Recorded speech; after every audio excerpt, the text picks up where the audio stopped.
in 2016, I wrote an article because it was a year, the beginning of the year really stood out because we'd sadly lost a number of well-loved and very popular public figures. First there was Lemmy, then David Bowie and Alan Rickman, followed by Terry Wogan, and there were others too. And on Facebook, I saw someone mention and write that God was just making his dream dinner party.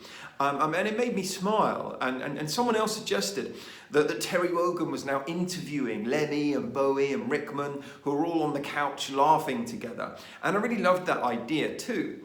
And a conversation ensued with a close colleague and a friend of mine. And it resulted in me writing a brief article about my own dream interviewees for my podcast. On my moderately popular Hypnosis Weekly podcast, I've had some great people that I've interviewed over the years, and I have a lot of fun recording it. And in this conversation that I had with my friend, I mentioned the idea of Terry Wogan sat beside a sofa with Lemmy, Bowie, Rickman, waxing lyrical about life and their experiences. And we progressed on to having a discussion about who would be the dream people, both past and present, that I'd like to welcome onto my podcast as my guest or have dinner with. And I thought I'd share with you who I wrote back then. I had a few minutes free here in this room. And so these are the dream guests that I wrote that I would welcome to the show. Firstly, James Braid, the man that essentially created our field and coined the term hypnosis and began to depart from previous associated notions of woo. I'd want to ask him about his discoveries, his lectures, his demonstrations that were conducted in front of groups of medical students, and his use of self-hypnosis in overcoming some serious health challenges of his own, his rheumatism that he had. I'd also love to hear his side of his rivalry with John Elliotson. Secondly, Emil Coué. It was a real hero of mine, and I'd want to inquire about his rejection of heterohypnosis and his initial thoughts regarding pioneering his autosuggestion method. I'd like to ask him about his transition away from the famous school of Nancy back in the early 1900s. Plus, it would just feel so cool and bohemian to have someone with that waxed moustache in a discussion. And thirdly, Theodore Barber. I'd love to interview him, not just because he was so prolific with his research, but he has so many major contributions to this field that still, to this day, flavor our evidence base and our knowledge. I'd love to ask him about some of the things that he considered the most important contributions that he made to the field of hypnosis. His work in the 60s and 70s in particular shaped the academic climate of the hypnosis field as it is today.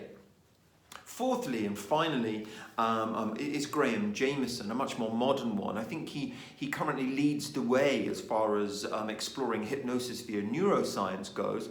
And I basically treat the interview in a highly self-indulgent fashion as an opportunity to learn as much as possible from him about what science tells us about the effects of hypnosis upon the brain. I'd also love to draw him on the question of hypnosis as a state or non-state according to neuroscience and his dissociated control theories and so on.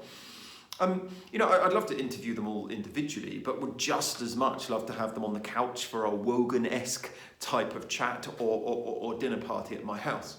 I know many people, likely say, well, where's Erickson? But he'd probably just cause me to wander off into a stupor and not make for compelling listening. And most people who follow my work know that I don't always necessarily favour his approach to hypnosis, despite the fact that I really do rate his contribution to therapy massively, just not his approach to hypnosis.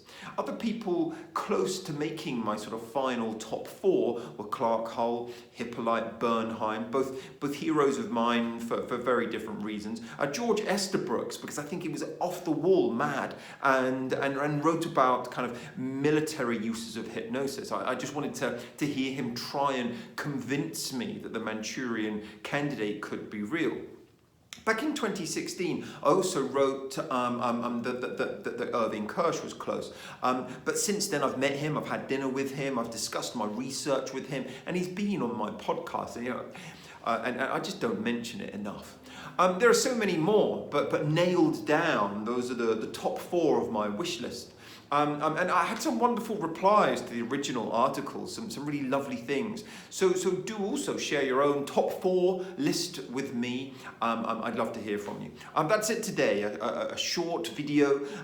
Do subscribe to this channel. Do go visit my college website for details of classroom and online courses and our members area for the discerning hypnosis geek. Goodbye for now.